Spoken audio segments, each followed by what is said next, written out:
Welcome,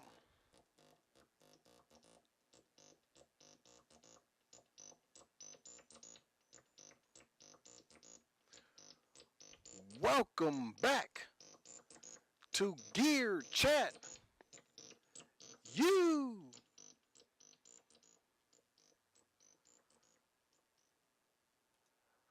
welcome back to Gear Chat University. I am the professor, John G. This week, what we want to do is, uh, I want to talk about Roland. Roland, Roland, Roland. Yes, Roland. Roland. Yes, man, Roland. The reason, let me explain. The reason why I'm always saying Roland like that is because Roland has. I just looked it up too. They started in 1972. Okay, and Roland was the top of the line, like in terms of gear. If you wanted to consider yourself a professional or whatever, I just felt as though Roland had that image or that prestige of being just number one. Well, I would say right after the MV 8800, like Roland has this thing where they do like all this dope stuff, but then like they ain't sticking with nothing. They make it as hot or whatever it is or however it does is gonna be just that, because they're not going to really follow up. So they did the MV twice. It was ahead of its time, and like imagine if it was like still around now, had they stayed with it and kept updating it every 5 years or whatever the case may be. But they just totally ditched it. And so as a consumer or as a fan, I kind of feel like, man, like what are y'all doing? Um, and there was a point where I would say around, I don't know, the 2000s maybe. Me personally, just feels like rolling. I don't know. Like I said, the MV after the MV 88, they kind of just, I don't know what was going on there. Um, they had their Phantoms were coming out. That was dope. The big keyboards, but in terms of just overall gear, it just felt like it was kind of slipping. So Cord, in my opinion, kind of filled that void because they just kept coming out with stuff, right? Well, speed it up to now. Okay, I have been, making beats for a while now. And there was a point in which I stepped away from it.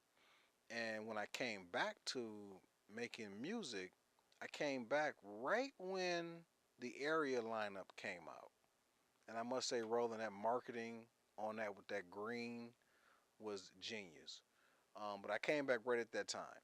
And so it was all these videos I was seeing comparing or trying to compare the TR8, the original, to this TR8,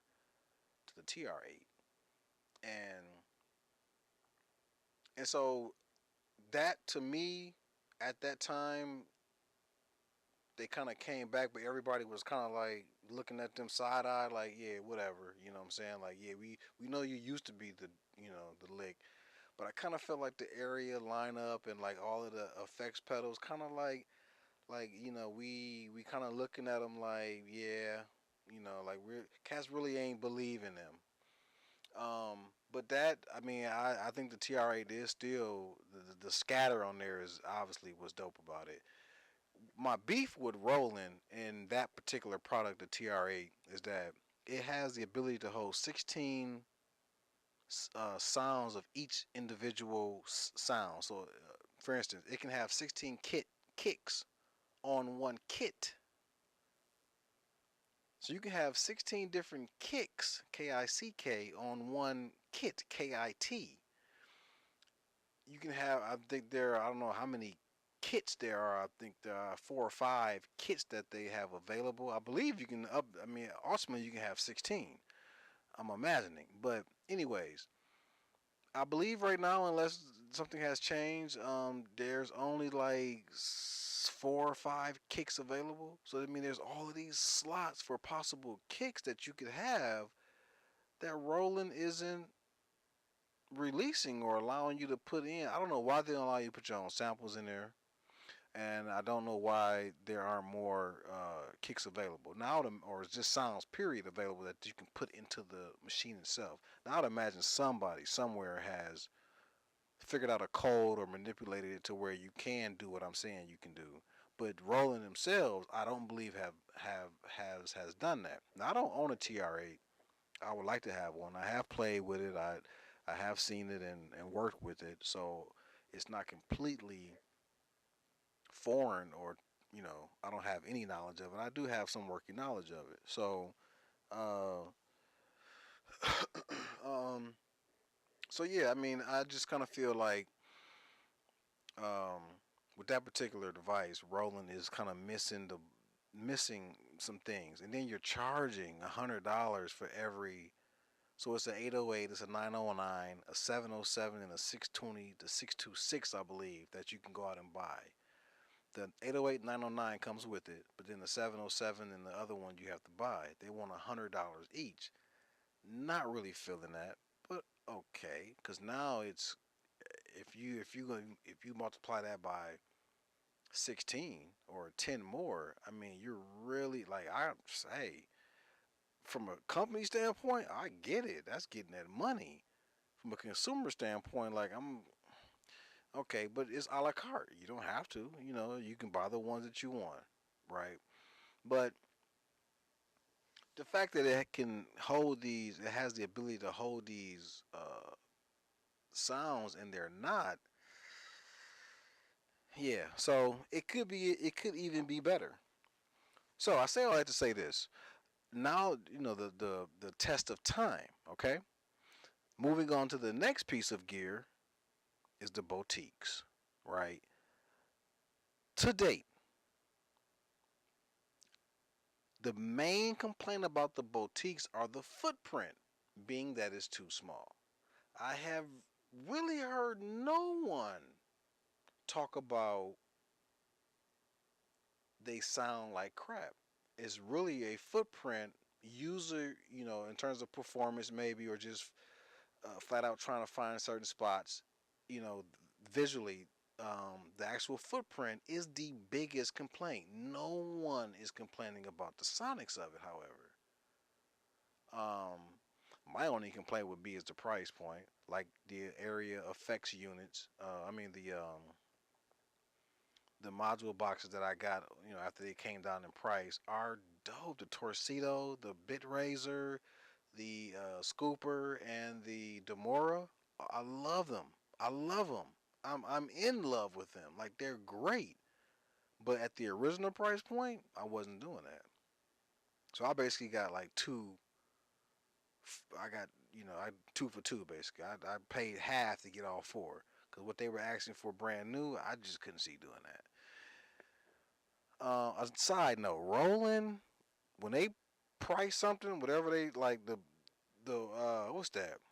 The Boss drum machine, still $4.99. That mud like 10 years old. That price ain't move. Like Roland don't move their prices. If they charge whatever they charge, that's what they charge.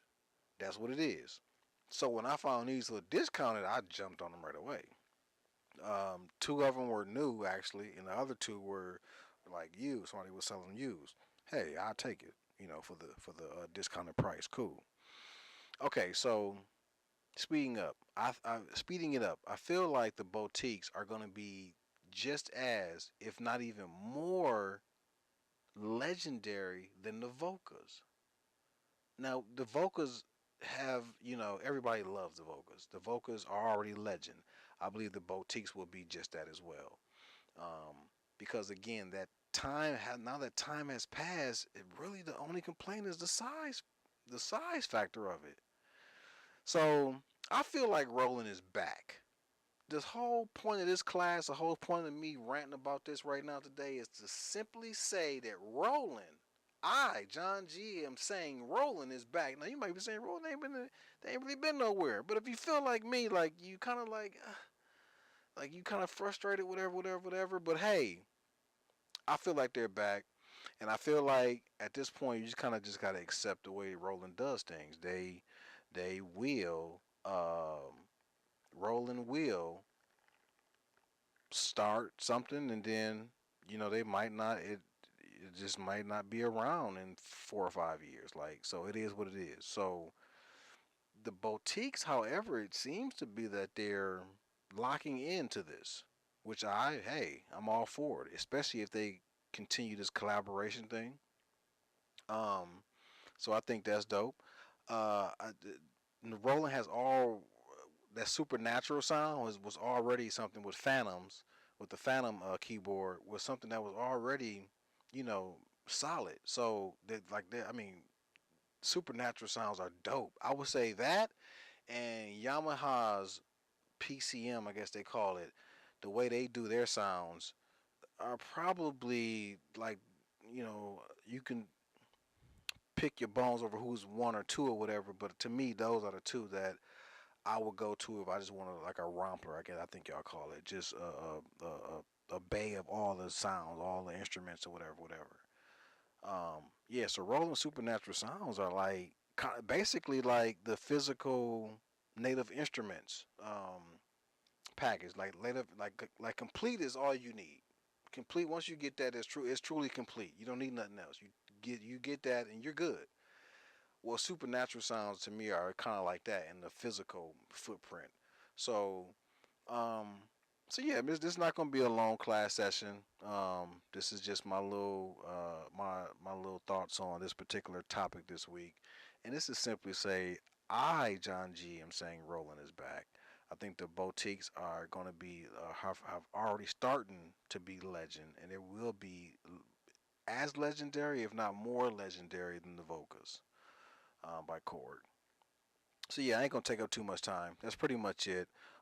As always, whatever thoughts you have or comments about Roland, let's go ahead and put it in the comments next week. If everything goes as scheduled, I'll do another live stream talking just about this topic, Roland, and hopefully I'll have something. I have a little treat or something that I could display. I thought I was gonna bust something out today, but um, matter of fact, I might.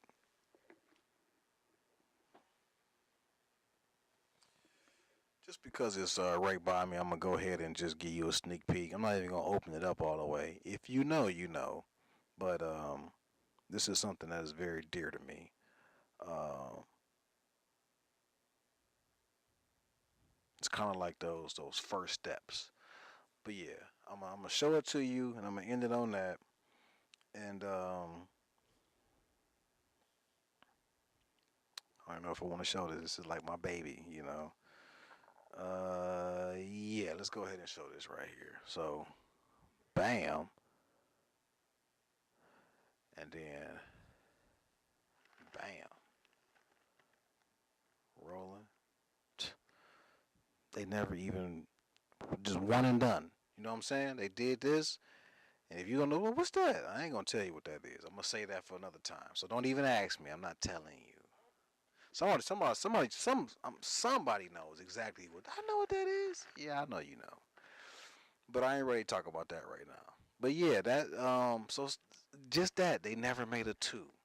Like they made that dope piece of gear, and then that was it.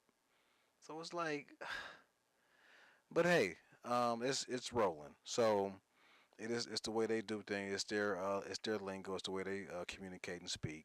I for one am happy to just in general, not even rolling, but just in general, this time period of getting gear at affordable prices.